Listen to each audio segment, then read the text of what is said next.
In Bengaluru, a 2.38 kilometer flyover has taken nearly 10 years to build. Not 20 kilometers, not a metro line, not an airport, just 2.38 kilometers. What was supposed to be a 2-year traffic solution became one of the city's biggest infrastructure embarrassments. People call it a heritage monument, Bengaluru Stonehenge, and even tourist attraction. So what actually happened to Ejipura Flyover? Why has it been delayed for almost a decade? Who is responsible? And most importantly, will it actually solve Bengaluru's traffic? This is going to be complete breakdown.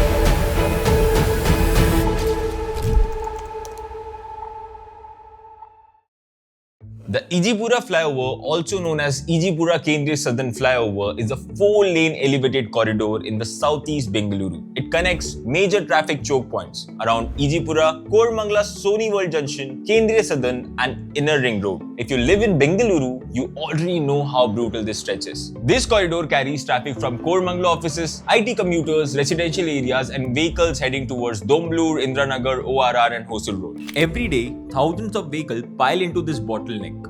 The flyover's purpose was simple: take through traffic above the junctions and reduce congestion below. Sounds straightforward, right?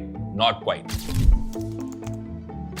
By 2014, traffic around Ejipura had become a serious problem. Officials feared this corridor would become another Silk Road. The problem was basic traffic physics. Too many vehicles, too many signals, too little road spaces. And widening roads wasn't practical. Why? Because the area is densely built. There are homes, shops, commercials, buildings, hospitals, and narrow internal roads. So BBMP decided, instead of widening roads, build upward. That decision led to flyover project. Estimated cost around 203 crore. Construction started in 2017 and expected completion November 2019. That's where things began going wrong.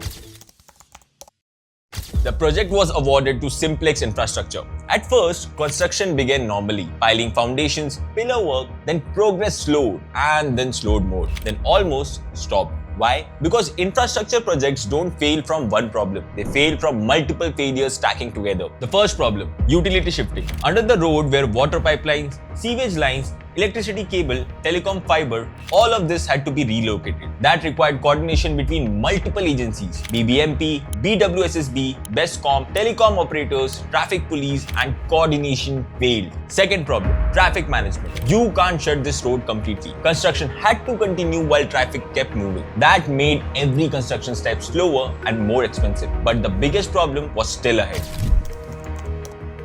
By 2019, the flyover should have been complete. It wasn't even close. The biggest reason? Contractor failure. Simplex Infrastructure began facing serious financial trouble. Reports suggest severe cash flow issues, delayed execution, inability to sustain work pace. Eventually, work almost stopped entirely. BBMP later terminated the contract, and this is where the real controversy begins. Because people asked a very valid question. If the contractor was failing, why did authorities wait so long? This is where blame gets shared. Who is responsible? Simplex. Yes, major responsibility. They failed to deliver. BBMP? Also yes. A competent project authority should monitor milestones, impose penalties, intervene early, and replace bad contractors fast. That didn't happen. Then came another major obstacle: land disputes. Near St. George Hospital, the flyover needed critical land for ramps and support structures. Without that land, the structure couldn't be completed, and this issue dragged on for years. Then came bureaucracy approvals, legal hurdles, political transitions, and pandemic-related slowdowns. At this point, Ejipura Flyover became a meme.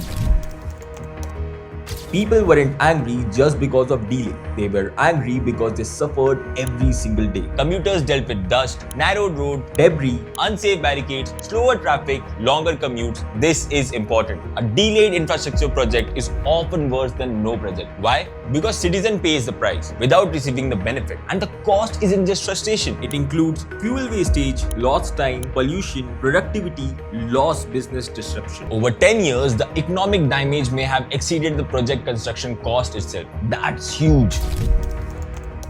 So where does the project stand today? After terminating Simplex, the remaining work was handled to BSCPL Infrastructure. Progress has improved significantly. Recent updates suggest most structural work is complete. Hundreds of segments have already been cast. Authorities are now targeting late 2026 for opening. But Bengaluru commuters have heard deadlines before, so skepticism remains. But here's the question most people aren't asking. Even if the flyover opens, will traffic actually disappear? Probably not. And that's the biggest hidden truth. Flyovers don't eliminate congestion. They usually shift it somewhere else. Traffic may improve at Ejipura only to build up at next bottleneck. So the real question of Ejipura isn't about concrete, it's about governance. The biggest failure here wasn't engineering. It was planning, coordination, accountability and decision making. That's why a 2.38 kilometer flyover took nearly a decade.